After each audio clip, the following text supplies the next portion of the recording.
Una sa lahat,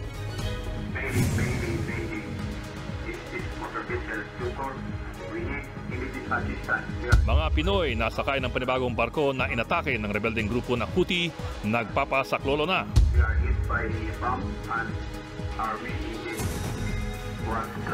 Isa sa mga tripulanting Pinoy nawawala matapos silang atakihin. Ang buong detalye ng balitang yan, abangan maya-maya lamang. Magandang gabi, Pilipinas. Sa Frontline tonight, Pilipinas hindi raw matatakot o magpapatinag sa anti-trespassing policy ng China na magsisimula na bukas ayon sa AFP. Mayor ng Porac, Pampanga, sinermonan sa pagdinig ng sangguniang panlalawigan kaugnay sa sinalakay na Pogo Hub. Binili na ba nila yung Pampanga? Binili ba nila ang Porac? Bakit mo pinabayaan hindi ka papasukin? First Lady Liza Arneta Marcos binasag na rin ang katahimikan sa viral video ng pag-inom niya sa wine glass ni Senate President Cheese Escudero. Halos 2 pisong taas presyo sa diesel at halos piso naman sa gasolina. Sasalubong sa mga motorista sa susunod na linggo. Meralco Bolts, isang panalo na lamang ang kailangan para magkampiyon matapos pataubin sa Game 5 ang San Miguel Beermen.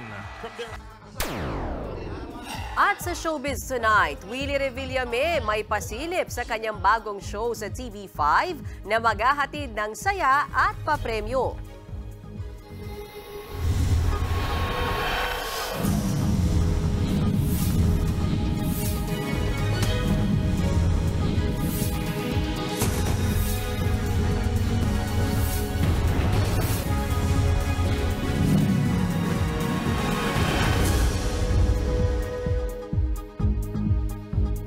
Nagpapasaklolo ang mahigit 20 tripulanting Pilipino na sakay ng panibagong barkong inatake ng rebeldeng grupong Houthi sa Red Sea. Isa sa mga Pilipinong seaman ang napaulat na nawawala ng pasabugi ng mga rebelde ang engine room ng barko. Nasa frontline na balitang yan si Brian Basa. Mayday. This is motor vessel Tutor. We need immediate assistance. We are hit by a bomb and our main engine was flooding. Yan ang distress signal na ipinadala ng crew ng MV Tutor matapos silang atakihin ng grupong Houthi habang binabaybay nila ang Red Sea. Sa recording ng barkong nakatanggap ng tawag, dinig sa boses ng crew ang matinding takot matapos silang tamaan ng bomba. We were hit by a bomb. Again, we were hit by a bomb. Our main engine is flooding. Miyerkules nang mangyari ang pag-atake, kabilang sa mga sakay ng barko ang 22 tripulanting Pilipino. Batay sa mga ulat, isang bangka na may kargang bomba ang sadyang ibinangga ng mga rebelde sa MV Tutor. Napuruhan ng engine room kaya tumirik ang barko. Ang masaklap pa, isa sa mga tripulanting Pinoy ang napaulat na nawawala matapos ang pagsabog. Kinilala siyang si Second Engineer Nixon Alejo. Labis ang pag-aalala ng kanyang pamilya, lalo't kamamatay lang din ng kanilang ina. Ang kapatid ni Nixon na si Minda, mangiyak-ngiyak pa habang nananawagan ng tulong sa gobyerno. Sana maaksyonan ng agaran. Hanggang sa ngayon wala pa ring rescue na nangyayari sa kanila na nahihirapan na sila, wala na silang pagkain, hirap na sila sa kanilang sitwasyon. Sana maaksyonan agad ito. Mariing kinundina ng Department of Foreign Affairs ang pag-atake. Tiniyak naman ng Department of Migrant Workers na nakatutok sila sa sitwasyon. The captain has assured us of their safety pending rescue. And we have also been mindful of their immediate concerns on board. We know that there are adequate food and supplies according to the captain. They had just received replenishment. Sa isang mensahe naman ngayong gabi, sinabi ni Pangulong Bongbong Marcos na nakikipag-ugnayan na ang Pilipinas sa United Kingdom Maritime Trade Operations para tulungan silang masagip ang mga sakay ng inataking barko. Mula sa Djibouti, gumagawa rin kami ng mga arrangement para makapunta na kayo, makauwi na muna kayo. Kaya patuloy ang aming paghanap ng tulong sa ating mga kaibigan para madala na kayo sa Djibouti. Bukod sa MV Tutor, Isa pang cargo vessel na MV Verbana ang kumpirmadong inatake rin ng missile ng Houthi kahapon. Ilang buwan nang pinupuntirya ng grupo ang mga dumaraang barko sa Red Sea bilang pakikiisa raw nila ito sa Palestine sa gitna ng tumitinding bakbakan ng Israel at Hamas sa Gaza. Nagbabalita mula sa Frontline, Brian Basa, News 5. Magsisimula na po bukas ang panghuhuli ng China sa anilang mga trespasser sa mga inaangkin nilang teritoryo. Hindi naman daw magpapatinag o matatakot dito ang sandatahang lakas ng Pilipinas. Nasa frontline ng balitang yan si Brian Castillo.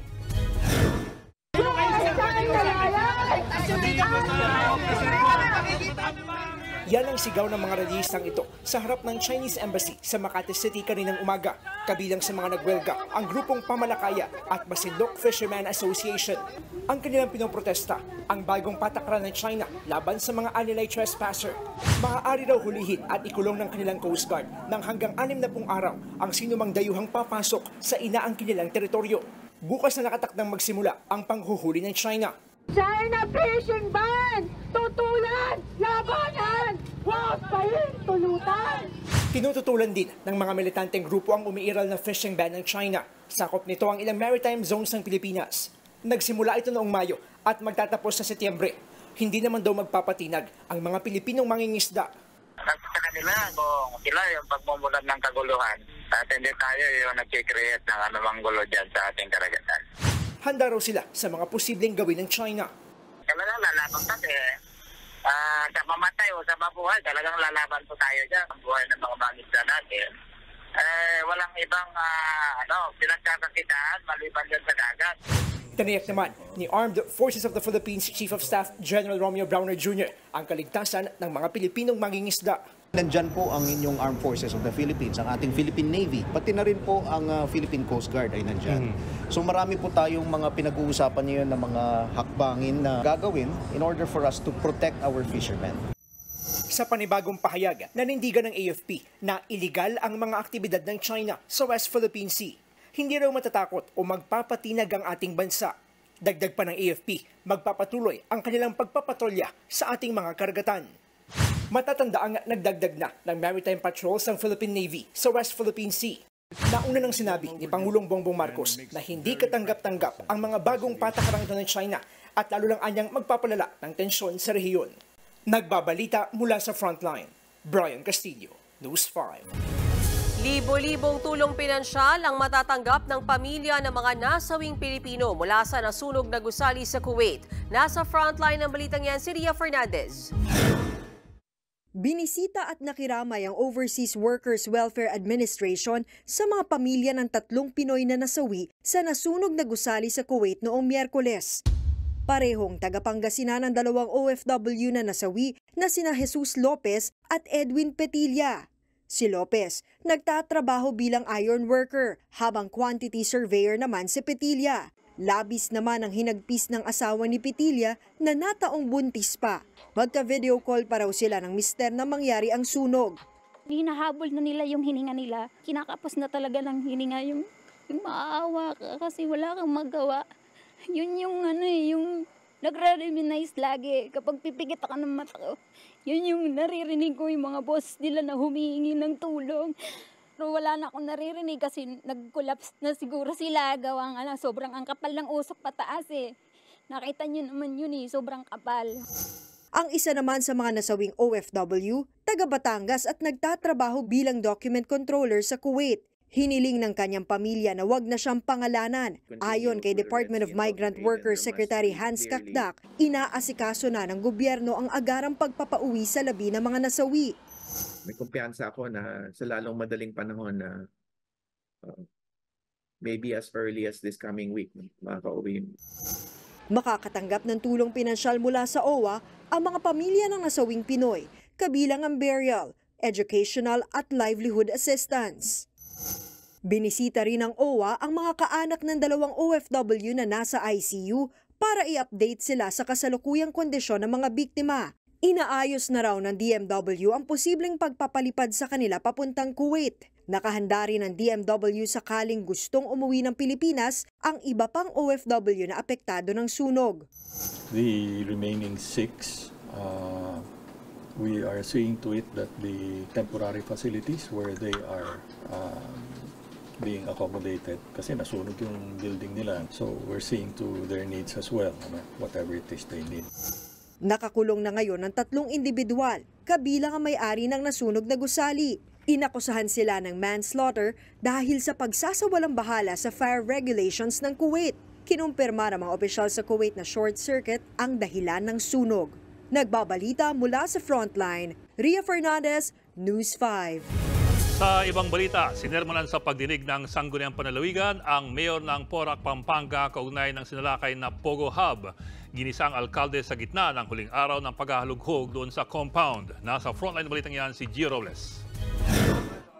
Nagkalat na gamit, mga computer server at iba pang communication devices ang tumambad ng muling halugugin ng mga tauhan ng PNP CIDG at PAOK ang Lucky South 99 Pogo Hub sa Porac, Pampanga. Agaw atensyon din ang Certificate of Recognition na iginawad ng PNP Regional Highway Patrol Unit 3 sa Whirlwind Incorporated, ang real estate company na may-ari ng mga gusaling pinaparentahan sa naturang Pogo Hub. Ibinigay ito noong Pebrero dahil daw sa generous donations ng Whirlwind sa PNP HPG. Kung gaano ka generous o gaano kalaki o paano ang tulong na ginawa din, malalaman natin yan siguro. Of course, with the coordination na gagawin natin with the concerned agency. Tumambad din ang pirmadong appointment papers na ito mula sa Office of the President noong 2021, termino ni dating Pangulong Rodrigo Duterte. Nakapangalan ito sa isang executive assistant sa ilalim ng opisina ni dating presidential spokesperson Harry Roque. Meron ding affidavit of support para sa executive assistant na isasama raw ni Roque sa isang biyahe abroad noong 2023. Kinumpirma ni Roque na dati niyang empleyado ang pangalang nasa mga dokumento. Matagal ko na nga pong empleyado yan, no? Pero matagal na pong hindi siya nagtatrabaho sa akin. Well, ang tingin ko po kasi nag-aaral siya somewhere dyan sa Clark, no? Baka nakitira po siguro dyan. Hindi raw alam ni Roque kung paano nakarating ang mga dokumento sa ni-raid na compound. Si Roque rin ang kasalukuyang abogado ng kumpanyang Whirlwind sa ejectment case na inihain ng mga may-ari ng lupa. Wala raw kinalaman ng kumpanya sa operasyon ng Pogo Hub. Well, ako po ay dahil paupahan naman ang negosyo ng ating kliyente na Whirlwind, palagi ko pong sinasabi na siguraduhin yung walang illegal nangyayari dyan. At siguraduhin nyo na kapag hindi lisensyado ang inyong lessee, huwag kayong papayag. Habang ginagalugad ang compound kanina, nag-isa sa pagdinig ng Sangguniang Panlalawigan ng Pampanga si Porac Mayor Jing Capil. Malaki raw ang kapabayaan ng Porac LGU sa illegal na Pogo Hub. Tumunog na yung bangban na ganito-ganito yun. Bakit 1 month na yung nakaraan, hindi kayo pa naging alert dun sa mga negosyo na apply sa inyo doon? Before the operation of PAOK, nagkaroon kami ng joint inspection team kaya kaso hindi kami pinapasok. Wala silang karapatan na bawalan kang pumasok sa loob. Bakit? Sino ba sila? Binili na ba nila yung Pampanga? Binili ba nila ang Porac? Naglilis lang sila eh. Bakit mo pinabayaan hindi ka papasukin? Kaya ngayon tayo napupuruhan. Tayo nagkakaproblema. Giit pa ni Mayor Capil. Ang PAGCOR po ang may visitation power na nakakapaglabas-masok sa loob ng premise ng mga Pogo.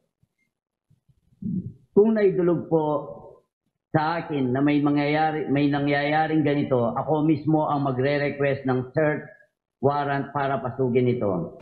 Ngayong araw natapos na ang paghalughog sa Porac Pogo Hub, pero aabot pa rin sa 800 empleyado nito ang pinaghahanap ng mga otoridad. Nagbabalita mula sa Frontline, Gio Robles, News 5.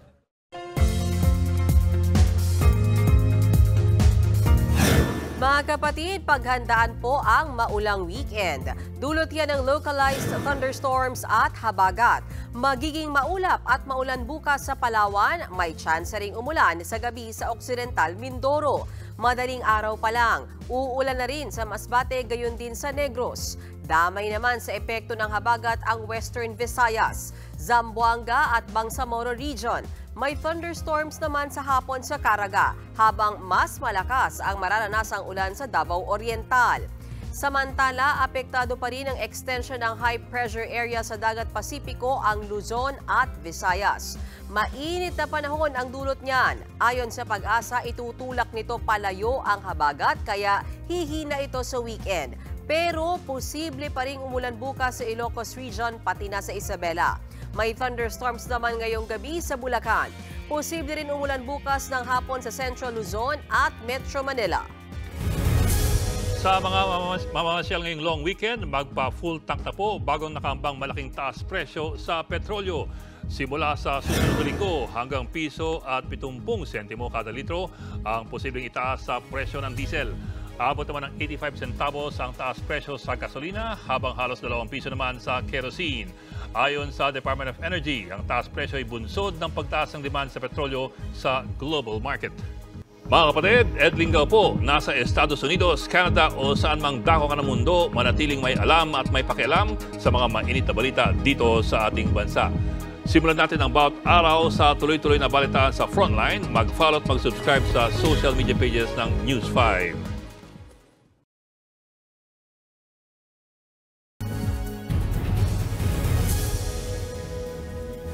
Tatlong opisyal ng PNP at 12 iba pa ang inalis sa pwesto kasunod ng paghahain ng arrest warrant kay Pastor Apollo Kibuloy sa Davao City. Posible pa raw yang madagdagan habang iniimbestigahan ng umunoy overkill sa operasyon. Nasa frontline na balitang yan si Maran Enriquez. Kasunod ng nangyaring tensyon sa paghahain ng arrest warrant kay Pastor Apollo Kibuloy sa Davao City noong Lunes, kanya-kanyang depensa ang Philippine National Police at ang mga taga-suporta ni Kibuloy. Ayon sa PNP, pinairal nila ang maximum tolerance. Pero para naman sa mga taga-suporta ng pastor, overkill ang ginawa ng higit 100 pulis.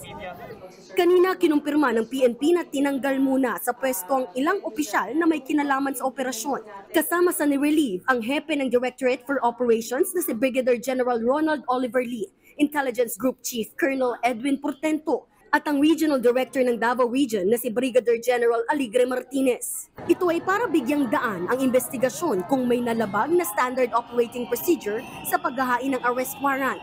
Investigasyon kung nagkaroon nga ba ng lapses, nagkaroon nga ba ng pagmamalabis, nagkaroon nga ba ng negligence of supervision. Bukod sa mga nabanggit na opisyal, 12 iba pa na tauhan ng Criminal Investigation and Detection Group o CIDG, PNP Special Action Force o SAF at Davao City Traffic Enforcement Unit ang inalis din muna sa pwesto. Maaari pa pong masundan po ito dahil sa ngayon po ay inaalam pa po at iniimbestigahan nga sino-sino po ba ang nagkaroon po ng participation. Ayon sa Administrator ng Kingdom of Jesus Christ na si dating Pangulong Duterte, bukod sa arrest warrant, walang pinakitang search warrant ang mga pulis. Malinaw aniya itong paglabag sa batas, overkill at dapat may managot. Pero giit ni PNP Chief Romel Marbil, lehitimo ang operasyon. Pugante at maimpluwensyang tao raw si Kibuloy kaya nag-deploy sila ng mas maraming pulis. Hindi naman ho kami natatakot because this is a legal order. Hindi naman po illegal ang ginagawa namin eh. Ito naman po yung ginagawa namin sa lahat ng mga taong fugitive of the law. Let us respect our law. Huwag po nating ipagtakpan po yung mga taong nagkakamali. Kung tama siya, then sumakap po siya sa korte. Pinag-aaralan na rin daw ng PNP kung kakasuhan ng 6 na taga-suporta ni Kibuloy na nambomba ng tubig sa mga pulis. Iba pa sila sa 6 pang supporters na kinasuhan na matapos makitaan ng may bladed weapon at nagtangkapang pigilan ang mga nang-raid na pulis. Balak namang paimbestigahan ni Senator Robin Padilla ang naging operasyon ng PNP. Posible raw na may nalabag sa karapatang pantao ang mga pulis. Una nang iginiit ng kampo ni Kibuloy na hindi siya dapat ituring na pugante kahit may nakabinbing arrest warrant laban sa kanya sa kasong human trafficking at child sexual abuse. Inaapila pa naman daw ang mga kaso niya sa Department of Justice. Nagbabalita mula sa Frontline, Marian Enriquez, News 5. Gustong paimbestigahan ni Senator Raffy Tulfo ang insidente sa Ninoy Aquino International Airport kung saan may isang babaeng nagpalakad-lakad ng walang saplot. Ayon kay Senator Tulfo, tila hindi alam ng mga tauhan ng paliparan kung ano ang gagawin sa naturang pasahero kaya nagdulot ito ng komosyon. Dagdag pa ng senador, dapat magkaroon ng airport ng maayos na panuntunan sa seguridad para maiwasan ang ganitong eskandalo. Kumalat kamakailan sa social media ang video ng babaeng ito habang naglalakad ng hubot-hubad sa departure area ng NAIA 3. Ayon sa Bureau of Immigration, nasita ang pasaherong Vietnamese dahil nag-overstay umano ito sa bansa at mayroong problema sa pag-iisip. Bigla na lang daw itong naghubad at naglakad papunta sa mga tauhan ng Office of Transportation Security. Bandang huli, pinayagan din ang Vietnamese na bumiyahe papuntang Hanoi sa parehong araw. Nauwi sa Iringan ang pagdinig sa reklamo ng babaeng pinababa sa jeep dahil daw sa kanyang timbang. Humingi na lang po kayo ng tawad. Kinalat mo sa buong mundo, pangalan namin. Paano kami nangakalin? Wala kami hanap buhay? Sa nangyari? Mahingi na kami ng tawad sa buong mundo. Bakit hindi na yung pagkatao namin? Sinubukang pag-ayusin ng dalawang kampo sa courtroom ng Land Transportation Franchising and Regulatory Board or LTFRB sa Parañaque. Kasunod yan ng nag-viral na post ng commuter na si Joy matapos umano siyang pababain ng jeepney driver dahil daw sa kanyang timbang. Ang depensa ng tsuper at kanyang misis, hindi naman nila pinababa ang babae dahil dito. Dati raw may alitan si Joy at ang misis ng driver. Sa huli, bigo ang LTFRB na pag-ayusin ang magkabilang kampo. Kaya naman inatasan na nila si Joy na maghain ng formal na reklamo para umusad ang kaso. Close kami. Yan ang sagot ni First Lady Liza Araneta Marcos matapos ang viral moment nila ni Senate President Jesus Escudero sa Malacanang. Ayon sa unang ginang, nang makita siya ni Escudero, inalok siya nito ng champagne na agad naman daw niyang kinuha at ininom. Sinabihan pa nga raw niyang hindi naman malamig ang champagne ng senador. Binalik daw ng First Lady ang wine glass kay Escudero at tinawanan lang daw nila ito. Dagdag pa ng unang ginang, matagal na raw silang magkaibigan ni Escudero. Nauna na rin sinabi ng Senate President na nagpaka-gentleman lang siya sa First Lady. Pangulong Bongbong Marcos, pinagbibitiw na raw sa kanyang gabinete si VP Sara Duterte. Ang dami nang nakapanood ng video na yan online. I-fact check po natin yan.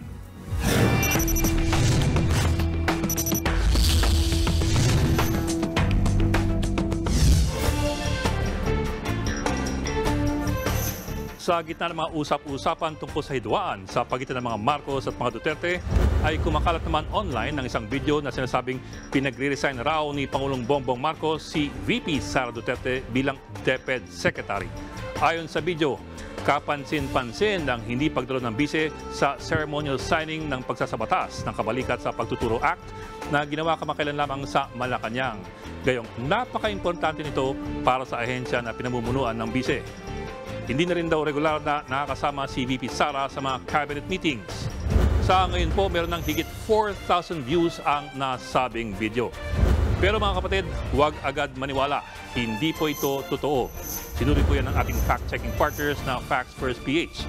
Wala pong opisyal na pahayag o anunsyo ang Malacanang na nagsasabing pinagre-resign si VP Sara bilang DepEd Secretary. Matatandaan na noong Abril, sinabi ni Pangulong Marcos na walang dahilan para tanggalin niya si VP Sara. Nanatili pong miyembro ng gabinete ang pangalawang Pangulo. Kaya po mga kapatid, maging mapanuri sa mga napapanood o nababasa online. Laging mag-double check para iwas tayo sa disinformation.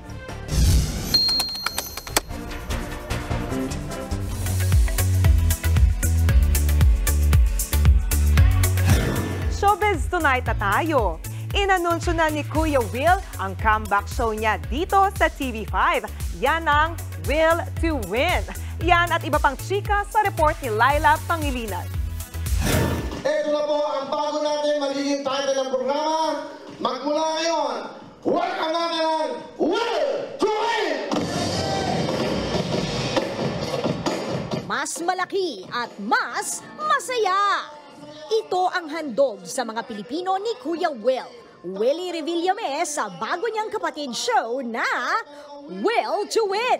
Mismong si Kuya Will ang nag-anunsyo ng title ng kanyang comeback show sa TV5. Ito na po mga kasama niyo araw-araw dito po sa TV5. Ito po ang Will to Win. Dapat meron kang Will to Win para makamit mo ang pangarap mo. Dapat meron kang Will to Win para Siguradong mas masaya at mas dapat abangan ang mga inihahandang sorpresa ni Kuya Will na siya ring creative director ng programa. Okay, Sandra. May pasample pa nga sila ng ilan sa mga segment ng show, gaya ng pakikipag-usap niya ng live sa mga manonood with matching papremyo. 10,000 ka! But wait, there's more! Ang Well to Win pupunta rin sa inyong mga lugar. Sa masulok ng Pilipinas, pupuntahan namin kayo. Paano makakatulong to? At sa first episode ng Well to Win, hindi lang pera ang ipamimigay. May mananalo rin ng... May bibigay kaming sasakyan, brand new car, sa unang araw natin! Confirm, meron tayong 3 kotse. Hanggang Pasko, mamimigay tayo ng sasakyan. Pero bago ang announcement, naging emosyonal pa si Kuya Will sa pamamaalam sa dati niyang show. Maraming salamat sa lahat na nagmahal, sa lahat ng mga taong pumunta sa studio. Tatanawin kong utang na loob sa inyo yan. Pero hindi dapat malungkot dahil tuloy ang pagpapasaya ng nag-iisang Willie Revillame. Pag hindi ka nanood ng TV5, hindi ka mananalo. Bakit? Marami akong tanong. Sino guest ng Itbulaga? O sino nag-guest? Anong unang news ng Frontline? Di ba? Ano yung mga brand? Good morning pa. Di ba? Good morning kapatid. Abangan sa June 20 ang buong detalye ng pagbabalik ni Kuya Will sa Will to Win. Dito lang sa TV5. Speaking of kapatid shows, mas magiging exciting pa ang ating Hapon Champion simula sa Lunes. Ang balitaan sa Frontline Express, mas pinaaga na sa 2:30 p.m. Mapapanood naman sa Cine 5 Hits, Lunes at Huwebes, 2:45 p.m. ang blockbuster films ng Viva na ang pagbabalik ni Pedro Penduko at A Secret Affair. I love you. Please, Rafi, trust me. I beg you. I didn't want to hurt you. What you did? I know. You did! Simula na rin ang K-League at K-Takutan tuwing 4:45 p.m. sa Catch the Ghost ni Good Boy Kim Son-ho. Salamat sa tulong mo, partner. At kahit naman huling 2 linggo na lang, ito-todo pa rin ng Barangay 5 Panalo ang mga exciting na palaro at papremyo tuwing 5:30 p.m. Sa pagtatapos naman ng linlang ngayong gabi, isang bagong kwento ang magbubukas sa Lunes sa Todamax Primetime 5. Yan ang Pamilya Sagrado tuwing 8:45 p.m.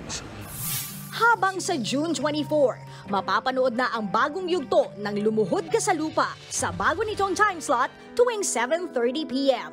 pagkatapos ng Frontline Pilipinas.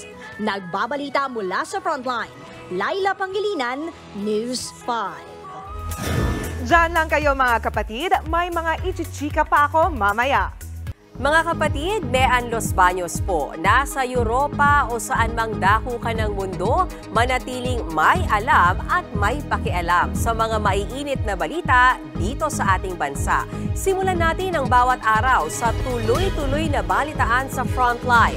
Mag-follow at mag-subscribe sa social media pages ng News 5.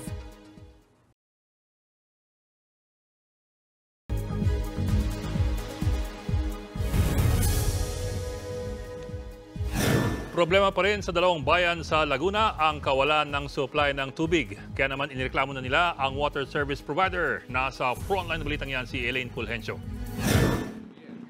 Hele-helerang timba at galon ang makikita sa mga gilid ng kalsada sa barangay Tuntungin Puto sa Los Baños, Laguna. Katabi ng mga itong mga residenteng naghihintay ng rasyon ng tubig. Kalbaryo para sa mga apektadong residente ang kawalan ng tubig sa kanilang lugar na halos 2 linggo na.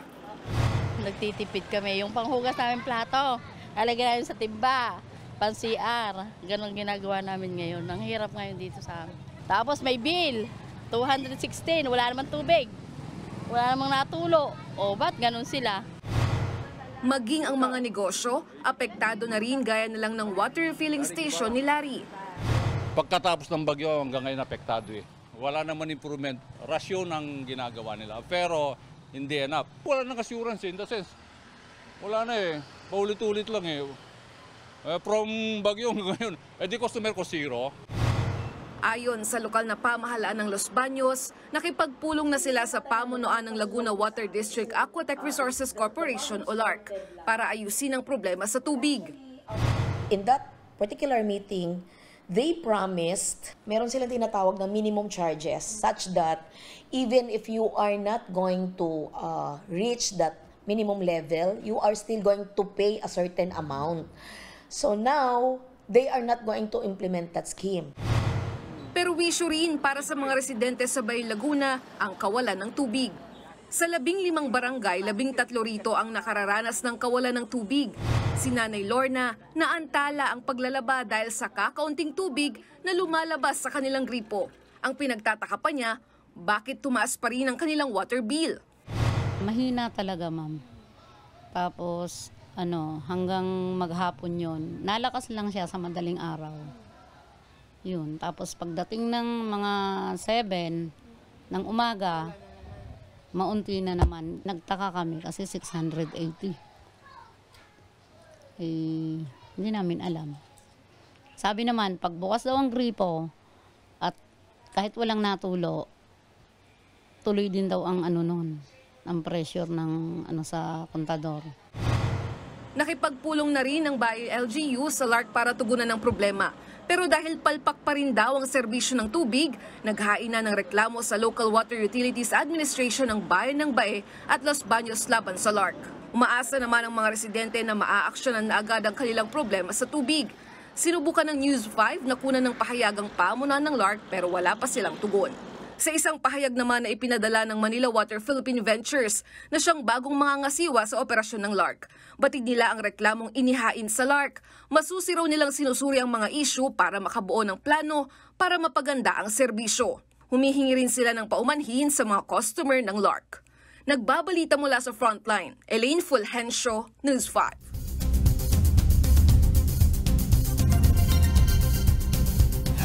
Inilikas ang isang pamilyang nakatira sa ilalim ng tulay sa Chile dahil sa pag-apaw ng ilog. Sa Spain naman, sinagip ang isang motoristang stranded sa baha. Narito ang Frontline News Abroad. Stranded sa rumaragasang baha ang kotse na ito sa Spain. Ang driver nito natrap sa loob ng sasakyan. Agad namang rumisponde ang mga rescuer. Sinubukan muna nilang hilahin ang kotse pero nahirapan sila dahil sa lakas ng agos ng tubig. Bandang huli, napilitan na silang butasin ang bubong ng kotse para mailabas ang driver. Hanggang sa naiangat ng rescuer ang lalaki habang nakalambitin sa helicopter. Sa iba pang bahagi ng Spain, nagmistulang ilog na ang kalsada dahil sa matinding baha. Hindi na ito madaanan ng mga sasakyan. Dulot ng walang tigil na ulan ang matinding baha. Sa Chile, umapaw rin ang ilog na ito na nasa ilalim ng tulay. Bunsod pa rin ang malakas na pag-ulan. Pumuesto sa tulay ang mga rescuer. Ang pakay nila, sagipin ng isang pamilyang nakatira sa ilalim ng tulay. Tumanggi para umalis sa mga informal settler. Pero kalaunan, sumama rin sila sa mga rescuer dahil tumataas na ang level ng tubig sa ilog.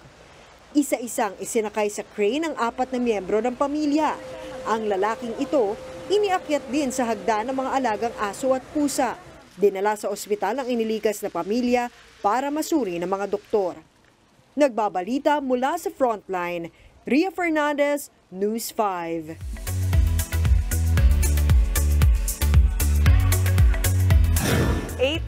Magbunyi. Trending ngayon ang first solo single ni SB19 Stel na Room. May chinika rin siya sa atin na good news tungkol sa kanta. Yan at iba pa sa report ni MJ Marpori.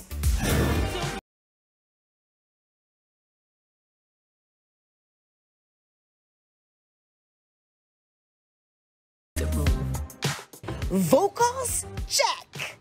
Visual? Check! Isama mo pa ang napakaangas na choreography!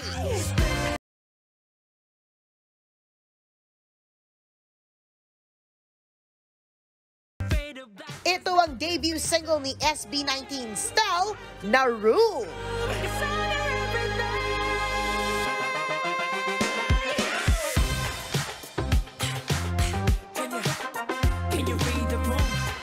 Mala-concert ang peg ng music video. At syempre, nakatsikahan din natin si Stel kung tungkol saan ang room. Yung room ay somewhere inside me. yun yung room na yun na pag pinasok ko, I feel confident, I feel myself, na pag pumasok ako doon, lahat ng bagay kaya kong gawin. Sa sobrang inabangan nga ng 18 ng kanta, trending agad nationwide ang Room. Chika pa ni Stel, kakantahin niya ito sa much-awaited David Foster and Friends Asia Tour dito sa Pilipinas. Kasama sa special guest sa concert, si Stel, at di raw siya makapaniwala. Sabi ko, David Foster, parang ibang level na yun. Seryoso ba yung David Foster? Sabi ko, baka mamaya nag-email lang tas random. Pero hindi, kasi Araneta pala mismo yung nagsabi. So parang sabi ko, okay, go ako dyan. Bukod sa kanyang solo debut, may komento rin si Stel sa mga fans nila na binash ang volleyball star na si Cici Rondina matapos niyang sabihing hindi niya kilala ang SB19. Ayoko lang po talaga na magkaroon ng batuhan ng masasakit na salita kasi pwede naman po sanang, ang pinakamahalaga na talaga is respect po talaga. Respeto sa bawat isa. Opo. Matapos naman umaura sa Mega Ball. Sa grocery naman natin naispatan si Nadine Lustre para sa bago niyang wine from Bordeaux, France. Yan ang Maison Bucana na very Pinoy ang lasa. Sosyal! When we went to Bordeaux to look for the perfect wine that that we wanted to bring home, syempre ako yung Filipino palate kasi both of them are more on the French, French palate sila eh. So ako yung gusto ko ng sweet, gusto ko ng fruity, and that's what Filipinos love. Bukod sa kanyang wine business, nagsalita na rin si President Nadine sa usap-usapang magbabalik teleserye na siya. Pag nagpipitch, there are pitches. Pero nag-aantay lang din ako. I'm not rushing, and as much as possible, this year I promised myself na hindi ako tatanggap ng masyadong maraming work because it's really hard to focus on one thing. Nagbabalita mula sa Frontline, MJ Marfori, News 5. Mga kapatid, Ed Lingaw po, nasa Estados Unidos, Canada o saan mang dako ka ng mundo, manatiling may alam at may pakialam sa mga mainit na balita dito sa ating bansa. Simulan natin ang bawat araw sa tuloy-tuloy na balitaan sa Frontline. Mag-follow at mag-subscribe sa social media pages ng News 5.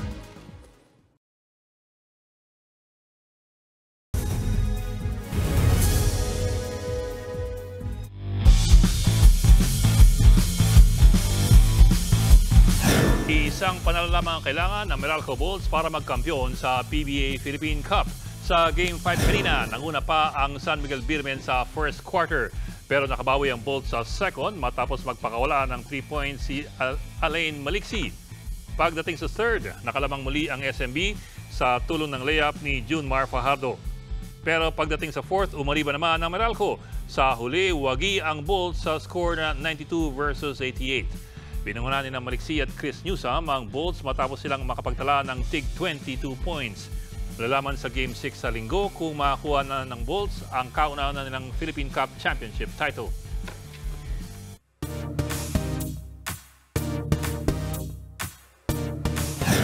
Sakto sa 11th anniversary ng BTS. Bet nyo bang makita up close ang Bangtan Boys?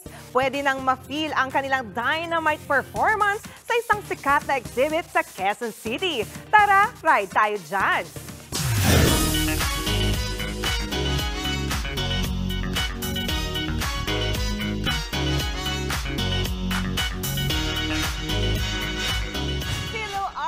Magsaya!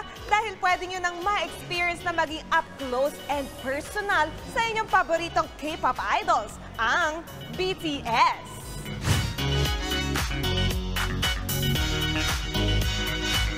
Starburst Manila is a first in the world. It is organized by the FAC Music Awards and it traveled to different countries and now it's here in the Philippines. Starburst will take Manila on an immersive and lifelike experience through the BTS universe and the members' diverse worlds in different themed rooms. Ang highlight ng exhibit, ang virtual reality room kung saan para kang nasa front seat sa live performance ng BTS. May iyak ka kasi parang ano ba to? Totoo ba itong nangyayari na to? Real life ba to na napakalapit nila, di ba? Meron ding 3 installation na inspired ng BTS TMA photo book. mukha tong Christmas tree, pero nakikita nyo, may mga boxes, may mga TV. Each member ng BTS sila yan. Dito sa labas na to, pwede tayo mag-photo, mag-video, pero each member may kanya-kanya silang room. So each theme ng kwarto ay depende sa personality ng BTS member. Bawal tayong mag-photo or mag-take ng videos because ang makikita sa loob ay ang mga unreleased photos nila. Mga kapatid, ang ganda dito sa RM's Nature Planet. Sayang, kasi hindi ako makapag-photo inside. It's very Instagrammable, pero yun na yung reason ko bakit kailangan yung pumunta dito talaga eh. Ganda dito. Don't worry! Pwede rin namang magpa-picture sa life-size standees ng inyong BTS bias. Available din ang official merchandise, pandagdag sa inyong BTS collection. The best part, I think, in this whole exhibit was the live show when they really seemed so up close. Like, I have been to their concert in Las Vegas, but not this close. It's very engaging and very fun experience, kaya mas maganda po punta kayo dito para mas ma-experience mo din. Kaya ano pang hinihintay nyo, armies? Huwag nang palampasin ang kakaibang experience na to. Open ng B-Starverse Manila hanggang August 15. 1.5 ang regular ticket na may kasama ng badge at photo card. Talaga namang ultimate fan experience ang hatid ng exhibit na ito para sa mga tagahanga ng phenomenal na Korean group. Mga kapatid, samahan niyo ulit ako sa susunod nating adventure dito sa Ride Tayo Dyan! Mga Army, ito na ang sign para magpunta kayo dyan. Ako si Jana Lipon. Happy long weekend, mga kapatid! So parang sobrang lapit nila, ganun? Pwede mong punasan yung pawis, ganun? Actually, Bok, yun na nga eh. Kung pwede lang sana, mapunasan pawis lang. Ako na-prove ko, hindi lang pala si Sir Ed ang Army. Ikaw talaga. Dami mong selfie na na, na-enjoy mo. Tsaka yung sa start pa lang, parang feel na talaga. Okay lang. So, mukhang masaya. Oo, super. So nakita mo si BTS V? Yes. Harap-harapan, Sir Ed. Parang ganito. BTS V as in virtual. Pasok na. Pwede. Tama na yan. Abusado na tayo. At yun pong 45 minutes sa pag-imay sa walang headlines. Tama na yan. Balitaan at diskusyon para sa paghubog ng matalinong opinyon. Kami yung kasanggaan sa pagbabalita. Ako po si Mayan Los Baños. Ako lang po si Ed Linggao. Hanggang sa Lunes, mga kapatid. Magandang gabi.